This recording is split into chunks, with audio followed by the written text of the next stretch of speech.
Good morning છોકરાઓ, good afternoon, good evening. ચાલો આપણે આજે ધોરણ 10નું સમાજનું 10મું પાઠડું જે ભણી છીએ એમાં અનાજ સંરક્ષણ એવી સમજૂતી માત્ર લેવાની છે કે જે આપણને થોડીક ઇકોનોમિકલી એનાલિસિસ કરવાની એક સૂઝ આપશે. શું કહું છું? ઇકોનોમિકલી એનાલિસિસ એની આપણને સૂઝ આપશે. હવે આ સૂઝ જો આપણી પાસે આવે તો તમને જ્યારે કોઈ પ્રશ્ન આપે છે કે ભારતમાં આર્થિક રીતે આવી સમસ્યાઓ છે તો એ ઉપર તમે માત્ર વિચાર કરી શકો એટલું જ નહીં, તમે એ ઉપરના સોલ્યુશન, હું એમ કહીશ કે નિરાકરણ, પ્રશ્નોનું નિરાકરણ આપી શકશો. પણ જો તમે આ અંગે સારી, સરળ, સાદી સમજ મેળવી હોય તો એટલા માટે આ અનાજ સંરક્ષણની સમજૂતી મેળવવી જરૂરી છે. હવે મને ખબર છે હરિયાળી ક્રાંતિ પછીનો મુદ્દો ભારતીય અર્થકારણ પર વૈશ્વિકીકરણની અસર એ મહત્ત્વનો મુદ્દો બાકી છે. એના માટેનો વિડીયોની કામગીરી ચાલુ છે. ત્યાં સુધીમાં આપણે આ કામ કરી લઈએ જે આપણે સહેલાઈથી ઉપલબ્ધ છે. તો જુઓ, અનાજ સંરક્ષણ મહત્ત્વની સમજૂતી.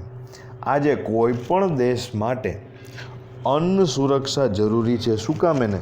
તો કે આજે એવી પરિસ્થિતિ છે વિશ્વમાં કે વિશ્વમાં મોટાભાગના દેશોના મોટાભાગના નાગરિકો ભૂખમરો સહન કરે છે.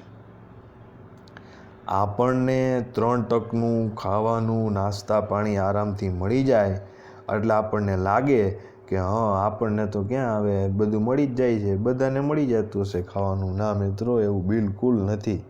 ક્યારેક રેલવે સ્ટેશને આપણે ચક્કર મારીએ અથવા તો કોઈ એવા પછાત વિસ્તારમાં આપણે ચક્કર મારીએ અથવા તો મુલાકાત લઈએ તો ખબર પડે કે લોકોને ખાવા પીવાના કેટલા સાંસા પડે છે.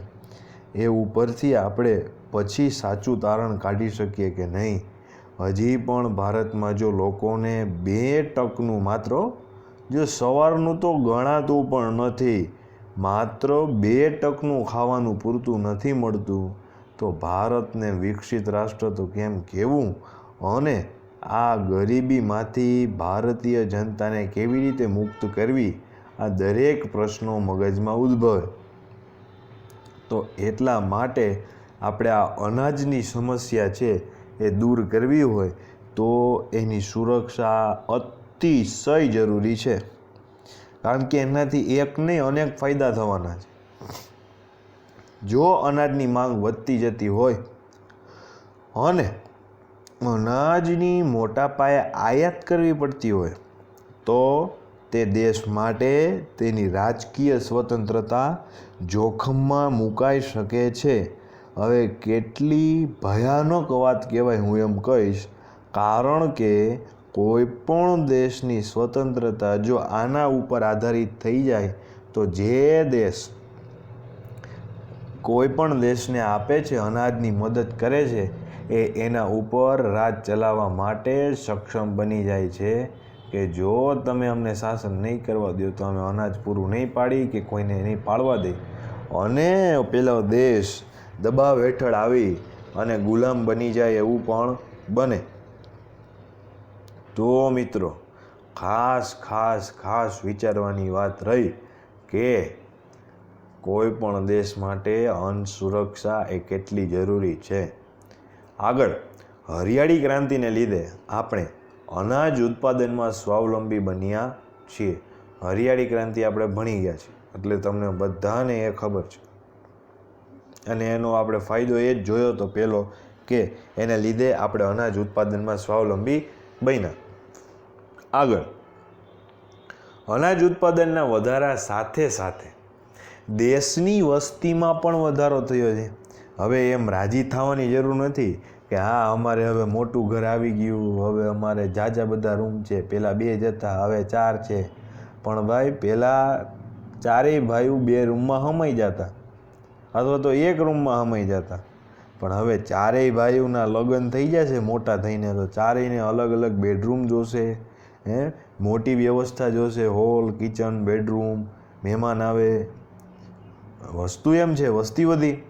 તો જ્યારે આપણે એમ કહીએ છીએ કે અનાજ ઉત્પાદન વધ્યું, તો એની સામે આપણે વસ્તી પણ એટલી વધી છે, ખાવાવાળા પણ એટલા વધ્યા છે. એટલે આપણે જો જોવા જાય તો સરવાળે તો સરખું જ થયું છે. અનાજ ઉત્પાદન વધ્યું નો ડાઉટ, પણ સામે ખાવાવાળા વધી ગયા, એટલે આપણે જેટલો ફાયદો જોતો હતો હરિયાળી ક્રાંતિથી એટલો બધો આપણે કરી ન શકીએ, કારણ કે પેલા દેશના જ લોકોને પૂરું તો પાડવું પડે ને, પછી આપણે બીજે નિકાસ કરી શકીએ. તો અનાજ ઉત્પાદનના વધારાની સાથે સાથે દેશની વસ્તીમાં પણ વધારો થયો છે. 1951માં દેશની વસ્તી આશરે 36 કરોડ અને 10 લાખની હતી.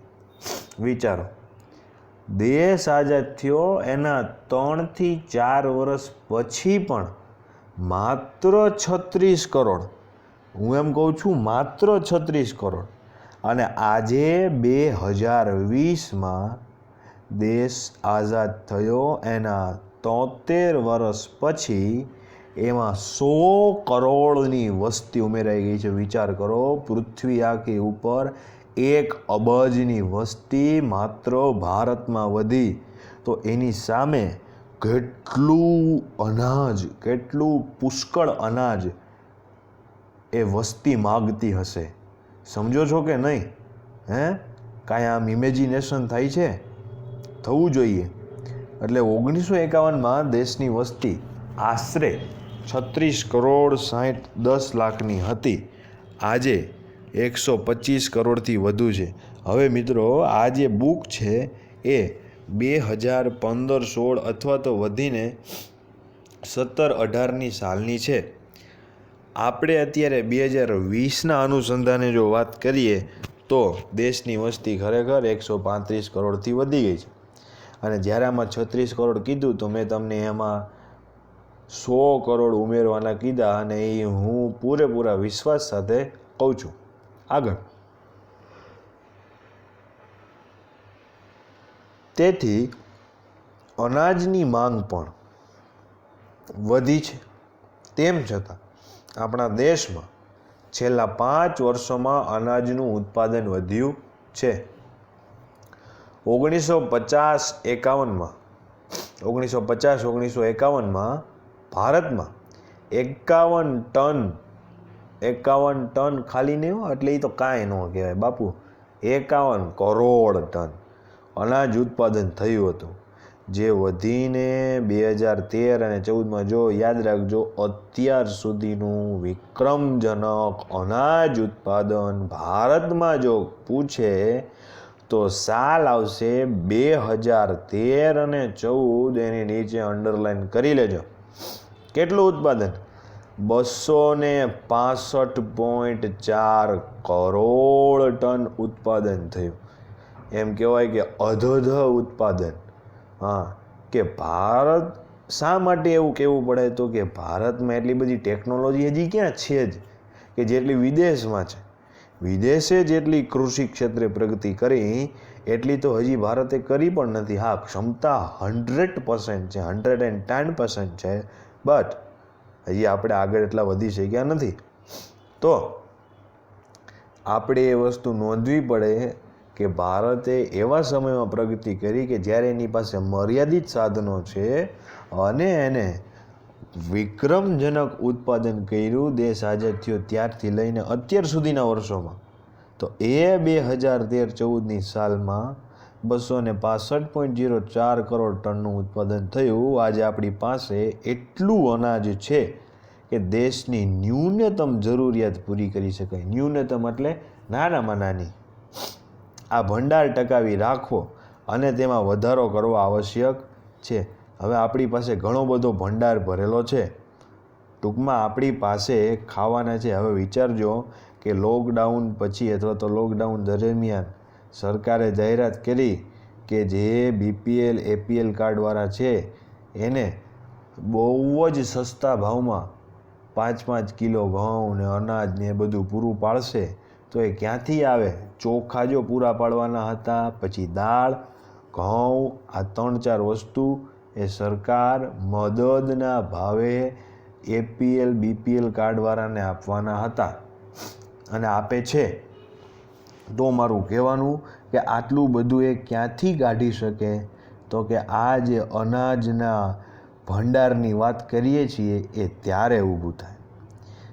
આ ભંડાર ટકાવી રાખવો અને તેમાં વધારો કરવો આવશ્યક છે અનાજનો બફર સ્ટોક ઊભો કરીને. બફર સ્ટોક એટલે શું થશે? તો કે બફર સ્ટોક એટલે કે જેને આપણે ગાડીમાં કેમ સ્પેર વ્હીલ રાખીએ, હા, તો એવી રીતે જ્યારે ભૂખમરો આવે ને ત્યારે આપણે આપણો રામબાણ ઈલાજ અથવા તો નો કે સંઘરેલા પૈસા જે દાદીમાએ સંતાડીને રાખ્યા હોય ને બહુ જ જરૂર પડે ત્યારે એ કાઢીને આપે, આ એના જેવું કામકાજ છે. આને ઇકોનોમિક લેંગ્વેજમાં બફર સ્ટોક કહે છે. તો બફર સ્ટોક ઊભો કરીને દુષ્કાળ કે ઓછા અનાજ ઉત્પાદન સમયે અનાજની તંગી અટકાવી શકાય છે. એટલે હું એમ કહું છું, મેં તમને વાત કરી એમ જ કે જ્યારે તંગી ઊભી થાય અથવા તો ભૂખમરો ઊભો થાય, તંગી એ ભૂખમરો, બરાબર, આ દુષ્કાળ પડે એટલે અનાજ ન થાય, અનાજ ન થાય એટલે ભૂખમરો આવે, સીધી વાત છે. તો એવા આપત્તિજનક સમયમાં, શું કહું છું, આપત્તિજનક સમયમાં આ જે બફર સ્ટોક છે એનો આપણે ઉપયોગ કરી શકીએ છીએ, આપણને કામ લાગે છે. આગળ, અનાજના ગોદામોમાં રહેલ અનાજને સાચવી રાખવાની વૈજ્ઞાનિક પદ્ધતિઓ અપનાવીને અનાજનો બગાડ થતો અટકાવી શકાય. આ મિત્રો 110 નહીં, 1000% આ વસ્તુ કરવી જ પડે. નકર તો ભાઈ આપણે સ્ટોક રાખેલો છે એનું શું કામ? એ આપણે શું ઉંદેડા હાટું રાખ્યો છે કે અહીંયા આટા મારીને એને કોતરીને ખાઈ જાય, કે પછી બગડી જાય ભેજને લીધે અને પછી આપણે એને ચણમાં નાખી દઈએ કબૂતરાને? એ ધંધા કરવાના છે નહીં. એને આપણે જેવી ગુણવત્તામાં ઉગેલો હતો એ જ ગુણવત્તામાં સાચવી રાખવાનો. અને એના માટે સૌથી વહેલી પસંદગી વૈજ્ઞાનિક પદ્ધતિ જ હોઈ શકે. હા, કારણ કે પ્રચલિત પદ્ધતિઓ હોય એનો જ મોટે ભાગે ઉપયોગ કરવાનો થતો હોય છે. ત્યારે આ વૈજ્ઞાનિક પદ્ધતિથી જે બફર સ્ટોક છે એનો સંપૂર્ણપણે જતન કરવાનો આપણે મોટામાં મોટો ભાગ ભજવીએ. એટલે કે જેના ભાગમાં હોય સાચવવાનું, જેને સ્ટોક કરેલો હોય એ ખૂબ ધ્યાનપૂર્વક, કાળજીપૂર્વક કરવાનું થાય. આગળ, આ અનાજ હજારો ગરીબ પરિવારોને, હજારો ગરીબ પરિવારોને વિનામૂલ્યે આપીને ભૂખ મિટાવી શકાય છે. અનાજનો બગાડ અટકાવવો એ આ સમયની તાતી જરૂરિયાત છે. જો હવે હું વાત કરું છું એ એકદમ કાન ખોલીને સાંભળજો કે આજે 2020 સુધીમાં એટલી બધી હોટલો બની ગઈ છે કે જેની આપણે કલ્પના ન કરી શકીએ. હું તમને રોજ એક હોટલની મુલાકાત લેવા મોકલું, તમે બધો સર્વે કરીને મારી પાસે આવો, એમ કહો કે સર રિપોર્ટ ઇઝ રેડી, તો ત્યાં તો બીજી હોટલ ઊભી થઈ ગઈ હોય, તમારે પાછું જવું પડે. ત્યાં બધી મુલાકાત લ્યો, ત્યાં વારી પાછી ત્રીજી ઊભી થઈ ગઈ હોય. મતલબ કે હોટલ એટલી બધી ઊભી થઈ ગઈ છે કે ત્યાં અનાજનો એટલો બધો ઉપયોગ થાય. બીજું કે જ્યારે ત્યાં વાનગી બનાવવામાં આવે છે અને કસ્ટમરને એ પસંદ નથી પડતી અને એનો તિરસ્કાર કરે છે, ત્યારે બનેલી વાનગી હોટલવાળાને ફરજિયાત જવા દેવી પડે છે અને અનાજનો ભરપૂર બગાડ થાય છે. નંબર 2, લગ્ન પ્રસંગોમાં એટલી બધી વાનગીઓ વધી ગઈ છે કે જાણે દીકરાના લગ્ન નહીં, કાન ખોલીને સાંભળજો, રફ નોટમાં લખી રાખવા જેવું વાક્ય છે કે જાણે દીકરાના લગ્ન નહીં, બાપુજીએ રેસ્ટોરન્ટ એક દિવસ માટે ખોલ્યું છે, કે દીકરીના લગ્ન નહીં, એક દિવસ માટેનું રેસ્ટોરન્ટ ખોલ્યું છે. એટલી બધી વાનગી રાખે.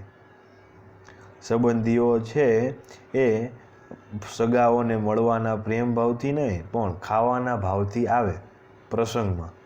આવો જ્યારે સમય ચાલી રહ્યો છે તો એટલી બધી વાનગીઓ વચ્ચે બધી વાનગીઓ લેશે, પણ ચાખી ચાખીને જ્યારે જતી કરે ત્યારે જે ટબ છે ને એ આપણે જેને હેઠવાળ કહીએ છીએ કાઠિયાવાડમાં, એ જોવા જેવું હોય, આખું ભરાઈ ગયું હોય. હવે પેલા ગરીબ માણસો પણ એ ખાઈ ન શકે, કારણ કે બધો ખીચડો એમાં ભેગો થયો હોય, ભીનો ખોરાક, સૂકો ખોરાક બધો મિક્સ થઈ ગયો હોય, એટલે એમાંથી લઈ પણ નથી શકતા ને આપણે એને આપી પણ નથી શકતા. ખૂબ જ બગાડ થાય છે. એટલા માટે અહીંયા એવો શબ્દ વાપરવો પડે કે તાતી જરૂરિયાત છે. જો દેખાય છે ને તમને? હા, અનાજના સંગ્રહણ. તો અને હવે આનું સોલ્યુશન શું? તો ખોરાક વધે તો પેલી વસ્તુ એને અલગ જ રાખો. અને એક ફૂડ આર્મીવાળા છે અને પછી ઘણા બધા એવા નામવાળા છે કે જેને તમે માત્ર ફોન કરો, બોલબાલા ટ્રસ્ટ તો બહુ જૂનું જાણીતું છે જ, એને તમે માત્ર એક ફોન કરી દો, એ આવીને વધેલો બધો ખોરાક લઈ જશે અને ગરીબોમાં વહેંચી દેશે. કેટલું અદ્ભુત, હું એમ કહીશ સરસ ને અદ્ભુત કામ થયું. કારણ કે કાઠિયાવાડમાં એક કહેવાય છે કે ભૂખ્યા પેટે ભજન ન થાય, અને એટલા માટે જ કાઠિયાવાડના દરેક મંદિરમાં જમાડવાનું ખૂબ જ માહિતમ છે. તો આપણે અનાજનો ઘરથી જ શરૂઆત કરવી જોઈએ. ઘરથી જ એક અનાજનો દાણો ન બગડે, એક ભાતનો દાણો ન બગડે એટલી કાળજી રાખવાની. તો મિત્રો આગળ વધીએ કે એટલા માટે જ કીધું કે અનાજનો બગાડ અટકાવવો એ આજના સમયની તાતી જરૂરિયાત છે. અનાજના સંગ્રહણ અને પ્રબંધનની વ્યવસ્થા સુદૃઢ કરવી અત્યંત આવશ્યક છે. હવે અનાજનું સંગ્રહણ કરવું અને એનું પ્રબંધન કરવું એટલે કે એની આખી સિસ્ટમ ઊભી કરવી.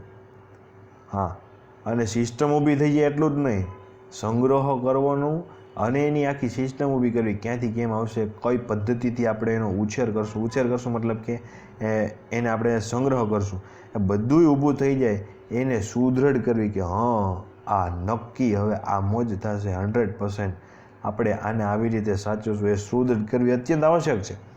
સરકારે ખાદ્ય સુરક્ષા કાયદા ફૂડ સિક્યોરિટી એક્ટ FSA એવું પૂછે, એનું ફૂલ ફોર્મ ખબર હોવી જોઈએ. ફૂડ સિક્યોરિટી એક્ટ દ્વારા ગરીબો સુધી અનાજ વિતરણ કરવાની જોગવાઈ કરીને એક સારી શરૂઆત કરી છે. ચાલો, આ હતી અનાજ સંરક્ષણની વાત. મને એમ છે કે તમે આ સમજી વાંચી અને આના ઉપર સરસ મનોમંથન તો કરશો. પરીક્ષામાં ભલે 1 માર્કનું જ આમાંથી પૂછાતું હોય. ઓકે, લખી નાખજો 2 વાર લેસનમાં. All the best.